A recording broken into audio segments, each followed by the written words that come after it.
اللهم صل على سيدنا محمد اللهم صل على سيدنا محمد اللهم الحمد لله وكفى وسلام على عباده الذين اصطفى اما بعد فاعوذ بالله من الشيطان الرجيم بسم اللہ الرحمن الرحیم۔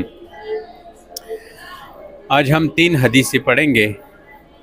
تینوں حدیثوں کے اندر کچھ گناہ کے کام بتائے گئے ہیں کہ اگر وہ گناہ کسی کے اندر ہوں گے تو وہ بندہ قیامت کے دن بہت زیادہ خسارے میں ہوگا، اور یہ 3 گناہ وہ ہیں جس میں اکثر لوگ مبتلا ہیں، پرواہ ہی نہیں کرتے، اور بعض لوگ ان گناہوں کو کر کے فخر کرتے ہیں، حالانکہ یہ جو گناہ ہے یہ بندے کو ہلاک اور برباد اور تباہ کر دیتا ہے۔ سمجھ آ رہی ہے؟ تو سب سے پہلے حدیث بخاری شریف کی صحیح حدیث ہے۔ نبی کریم صلی اللہ علیہ وسلم نے فرمایا کہ قیامت کے دن سب سے بدترین شخص کون ہوگا؟ تو فرمایا کہ قیامت کے دن سب سے بدتر شخص وہ ہوگا جو 2 چہرے رکھتا ہو۔ 2 چہرے، یہ حقیقتاً چہرہ نہیں ہے یہ کہ 2 سر ہیں، 4 آنکھیں ہیں اور 4 کان ہیں، اس طرح نہیں، بلکہ کیا فرمایا کہ 2 چہروں کا مطلب کیا ہے؟ پھر خود ارشاد فرمایا کہ وہ ایک جماعت کے پاس آتے ہیں تو اس کو کچھ کہہ دیتا ہے، اور دوسری جماعت کے پاس آتے ہیں تو اس کو کچھ کہہ دیتا ہے۔ کیا مطلب؟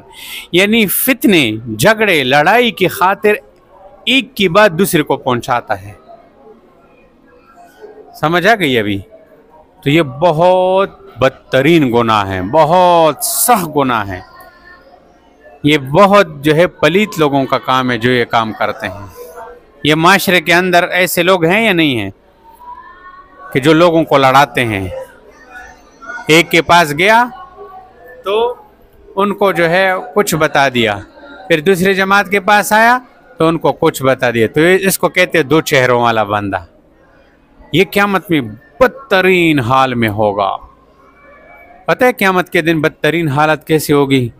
کہ عرش کے سائے کے علاوہ اور کوئی سایہ نہیں ہوگا، اور سورج بالکل ایک نیزہ سر سے اوپر ہوگا، اور اتنا نیچے ہوگا کہ لوگوں کے دماغ ابل رہے ہوں گے، ایسے جیسے وہ دیچکی کے اندر، برتن کے اندر ہم کوئی چیز پکاتے ہیں نا، جب اس کی نیچے آگ تیز ہو جاتی ہے تو پھر کڑکڑ کڑکڑ کی آواز آتی ہے، ایسے ہے یا نہیں ہے؟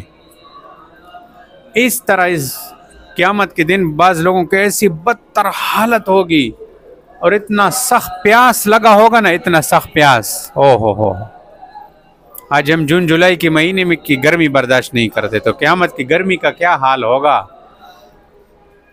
تو ان بدترین اس دن سب سے بدتر حال، لوگ تو بدتر حال میں ہوں گے نا، صرف خوش قسمت وہ ہوں گے جو قیامت کے دن عرش کے سائے کے نیچے ہوں گے، اللہ کے عذاب سے محفوظ ہوں گے۔ ان فرمایا کہ سب سے بدتر شخص وہ ہوگا جو 2 چہرے رکھتا ہو۔ پھر خود بتا دیا کہ فتنے کی خاطر ایک کی بات دوسرے کی طرف، ایک کی بات فتنے کی خاطر ایک کی بات دوسرے کو پہنچاتا رہتا ہے۔ تو اس بیماری سے بچو۔ سمجھ آ رہی ہے؟ ہاں، کبھی بھی اس طرح حرکتیں مت کیا کرو کہ 2 بندوں کو لڑا دیا۔ دیکھو اس کے بعد یہ دوسری حدیث ہے، یہ مسلم شریف کی، اس میں تو واضح طور پر بتا دیا، واضح طور پر مشہور حدیث ہے، لا يدخل الجنت قطات، کہ چغل خور جنت میں داخل نہیں ہوگا۔ اب اگر یہ ایمان والا ہے، ایمان والا، ٹھیک ہے، لیکن یہ چغل خوری کیا کرتا تھا، نماز بھی پڑھتا تھا، روزے بھی رکھتا تھا، زکوٰۃ بھی دیتا تھا، نفلی بھی پڑھتا تھا، تسبیحات بھی پڑھتا تھا، قرآن کی تلاوت بھی کرتا تھا، لیکن تھا چغل خور۔ اس کی بات اس کو پہنچا دی، یار وہ تو تمہارے بارے میں بہت غلیظ باتیں کر رہا ہے، مان کے کچھ نہیں کہہ رہا تھا، اور پھر اس کے پاس آیا، اس کے بارے میں بتا دیا کہ یار وہ تو تمہارے پیچھے بہت بکواسات بکتا تھا، اور تمہارے بارے میں یہ الٹے پلٹے باتیں کرتا تھا۔ تو وہ ادھر سے بڑا کوٹا، یہ ادھر سے بڑا کوٹا، اور دونوں کو آپس میں لڑا دیا۔ اس کو کہتے چغل خور۔ دو بندوں کو لڑانے والا. تو ایسا بندہ قیامت کے دن جنت میں نہیں جا سکے گا جب تک اس گناہ کی سزا جب تک نہ کاٹے. سب سے پہلے اس گناہ کی سزا کاٹے گا، جہنم میں جائے گا، جہنم میں جلے گا، اس کے بعد پھر جو ہے جنت میں جائے گا. تو کتنا بڑا گناہ ہے، کتنا بڑا نقصان ہو گیا. قیامت کے دن بعض لوگ ہوں گے وہ پہلے مرحلے میں جنت میں چلے جائیں گے بغیر حساب کتاب کے، اس کو کوئی سزا نہیں ہوگی. تو جس کے لیے جو ہے جہنم کا فیصلہ ہوگا کہ یہ تو چغل خور تھا، فرشتوں سے اللہ پاک فرمائیں گے پکڑو اس چغل خور کو، اس کو سیدھا گھسیٹ کے جہنم میں پھینک دو، یہ تو دنیا میں لوگوں کو لڑاتا تھا، بدماش، چلو جاؤ اب جہنم میں جاؤ، جلو ابھی جو ہے کاٹے گا سزا. تو چغل خوری سے اپنے آپ کو بچانا ہے. سمجھ آ گئی؟ تیسری حدیث، یہ بھی بخاری شریف کی صحیح حدیث ہے. نبی کریم صلی اللہ علیہ وسلم نے فرمایا سچ بولنا نیکی کی طرف لے جاتا ہے. آدمی سچ بولتے ہیں نا تو سچ بولنے سے بندہ نیکی کی طرف جاتا ہے، نیکی کی طرف، اس کو نیکی کے کام میں مزہ آتا ہے، اور نیکی بندے کو جنت کی طرف جو ہے پہنچاتی ہے، نیکی انسان کو جنت کی طرف پہنچاتی ہے. اور یاد رکھو جو شخص ہمیشہ سچ بولتا رہتا ہے تو ایک وقت ایسا آ جاتا ہے یہاں تک کہ وہ اللہ کے ہاں صدیق بن جاتا ہے. اللہ کے ہاں لکھا جاتا ہے کہ یہ فلانا عمیر اور فلانا عباد یہ جو ہے سچ صدیق ہے، یہ سچے بندے ہیں، یہ سچے لوگ ہیں. سمجھ آ گئی؟ اور پھر کیا فرمایا؟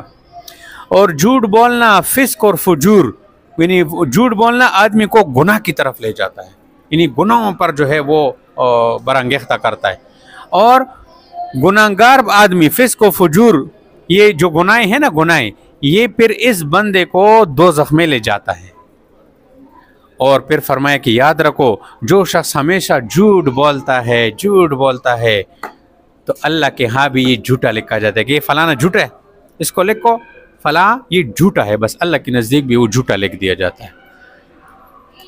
تو 3 حدیثوں کے اندر مختلف گناہ بتائیں، ایک 2 چہروں والا نہیں بننا ہے، سمجھ آ رہی؟ دوسرا چغل خور نہیں بننا ہے، چغل خوری سے اپنے آپ کو دور رکھنا ہے، سمجھ آ رہی ہے؟ اور تیسری حدیث کے اندر کہ ہمیشہ ہم نے سچ پر اپنے آپ کو لانا ہے. سچ بولو، سچ تمہیں نجات دے گا. استاذ کے سامنے سچ بولو، ماں باپ کے سامنے سچ بولو، دوستوں کے ساتھ سچ بولو، مسلمانوں کے ساتھ سچ بولو. اگر آپ تجارت کر رہے ہیں، دکان کر رہے ہیں تو گاہک آتے ہیں نا آپ کے پاس، گاہک کو سچ بولو کہ یہ چیز اصلی ہے، یہ نقلی ہے. سمجھ آ رہی ہے؟ سچ بولو، سچ بندے کو نجات دیتا ہے، خلاصی دیتا ہے. اور جو جھوٹ بولتا رہتا ہے نا، یہ جھوٹ انسان کو ہلاک کر دیتا ہے، دوزخ کے گڑھے میں بعض دفعہ جھوٹ جب معلوم ہو جائے، جس بندے کو آپ نے جھوٹ بولا ہے اگر وہ جو ہے جھگڑالو مزاج کا ہوگا تو وہ آپ کو چھوڑے گا تو نہیں، وہ آپ کو جو ہے ایسا مارے گا، شاید قتل تک نوبت پہنچ جائے. تو نقصان ہوا یا نہیں ہوا؟ اور آخرت کا نقصان تو علیحدہ ہے. آخرت میں جھوٹا بندہ اس کو اللہ پاک جو ہے چھوڑیں گے نہیں، قیامت کے دن دوزخ میں جو ہے یہ جائے گا، دوزخ میں جلے گا، اس کے بعد پھر جو ہے جنت میں جا سکے گا. تو سچ بولنا اور جھوٹ کو چھوڑنا. اب سمجھ آ گئی؟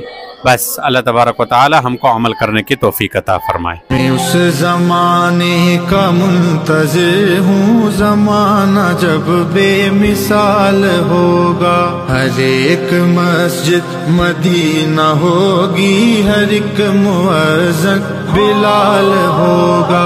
میں اس زمانے کا منتظر ہوں، زمانہ جب بے مثال ہوگا، ہر ایک مسجد مدینہ ہوگی، ہر ایک